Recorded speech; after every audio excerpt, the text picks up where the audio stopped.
भारत के प्रधानमंत्री नरेंद्र मोदी ने हाल ही में देशवासियों से जो अपील की है उसे अब सिर्फ सलाह नहीं बल्कि संकेत की तरह भी देखा जाने लगा है। लेकिन देश हित में घर में कोई भी फंक्शन हो, कोई भी कार्यक्रम हो, हम सोने के गहने नहीं खरीदेंगे, सोना नहीं खरीदेंगे।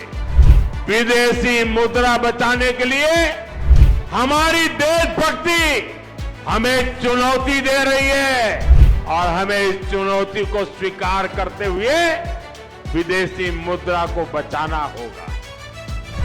पेट्रोल डीजल कम इस्तेमाल करें, कारपूलिंग अपनाएं, पब्लिक ट्रांसपोर्ट का उपयोग बढ़ाएं, वर्क फ्रॉम होम करें, विदेश यात्रा टालें और सोने की खरीद 1 साल के लिए रोक दें। जलते हुए सवाल हैं धुएं में शहर सारे, तेल की एक चिंगारी ने हिला दिए बाजार सारे। लेकिन क्या ये सिर्फ तेल संकट की कहानी है या फिर आने वाले किसी बड़े आर्थिक दबाव की शुरुआत?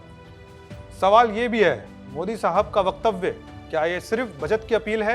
क्योंकि बात तो सही है, इससे देश का पैसा देश में रहेगा और यही पैसा देश के विकास के काम आएगा। दूसरा पहलू यह है कि या फिर ये भविष्य में आने वाले आर्थिक खतरे की कोई आहट, क्योंकि भारतीय राजनीति में एक बात अक्सर कही जाती है, मोदी जी बड़े फैसलों से पहले सीधे सब कुछ नहीं कहते, लेकिन इशारों इशारों में संकेत जरूर दे जाते हैं। और आज सोशल मीडिया से लेकर राजनीति गलियारों तक इसी बात की चर्चा तेज हो गई है, क्योंकि इससे पहले भी देश ने ऐसे कई मौके देखे हैं जब बड़े फैसलों से पहले कहीं ना कहीं संकेत दिखाई दिए थे। चाहे नोटबंदी से पहले भ्रष्टाचार का कैशलेस अर्थव्यवस्था पर लगातार जोर हो या फिर कोविड लॉकडाउन से पहले जनता कर्फ्यू और सावधानी की अपील। कई लोगों का मानना है कि मोदी सरकार अक्सर बड़े संकटों से पहले जनता को मानसिक रूप से तैयार करना शुरू कर देती है। यही वजह है कि इस बार की अपील को भी सिर्फ ईंधन बचाओ संदेश नहीं बल्कि संभावित आर्थिक दबाव की शुरुआती चेतावनी की तरह देखा जा रहा है, क्योंकि अमेरिका ईरान तनाव ने वैश्विक तेल बाजार को फिर से हिला दिया है। और सही अर्थों में अगर बात करें तो अभी दूर दूर तक ये संकट खत्म होता दिखाई नहीं दे रहा है। इस बार असर सिर्फ कूटनीति तक सीमित नहीं है, इस अंतर्राष्ट्रीय टकराव की सीधी चोट आम आदमी की जेब पर पड़ रही है। भारत अपनी ऊर्जा जरूरतों का बड़ा हिस्सा आयात करता है, यानी अगर वैश्विक तेल बाजार कांपता है तो भारत की अर्थव्यवस्था भी हिलती है। और आखिरकार यहीं से असली बहस शुरू होती है। भारत की राजनीति में विपक्ष, खासकर राहुल गांधी की ओर से सवाल उठाया जा रहा है कि क्या हर वैश्विक संकट का समाधान जनता से कम खर्च करो कहना ही है? क्या संरचनात्मक सुधारों की जगह सीधे आम आदमी से कटौती की उम्मीद करना सही है? लेकिन कहानी का सबसे बड़ा ट्विस्ट भारत में नहीं, ईरान में छुपा है। ईरान भारत के सबसे बड़े तेल उत्पादकों में शामिल है और औसतन लगभग 30 लाख बैरल प्रतिदिन तेल का उत्पादन वहां से होता है। लेकिन जरा सोचिए, इतना तेल निकालने के बावजूद संकट क्यों?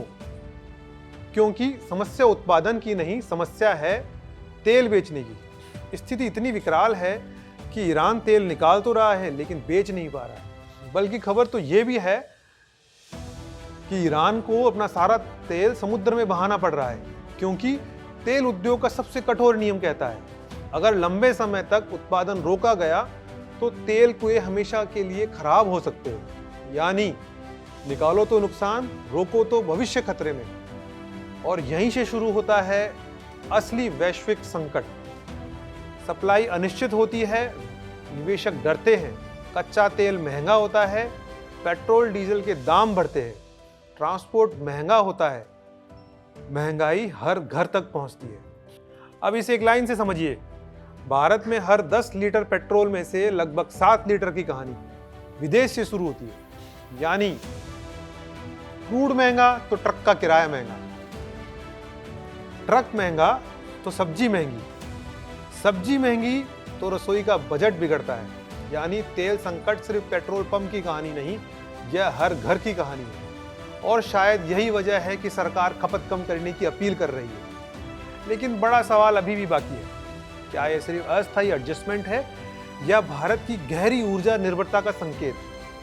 सच यह है कि ईरान सिर्फ उत्पादन संकट नहीं झेल रहा है, यह प्रतिबंध और बिक्री के संकट में है। और भारत तेल की कमी से नहीं, आयात पर निर्भरता से प्रभावित होता है। अब सवाल सिर्फ यह नहीं कि कौन सही है और कौन गलत।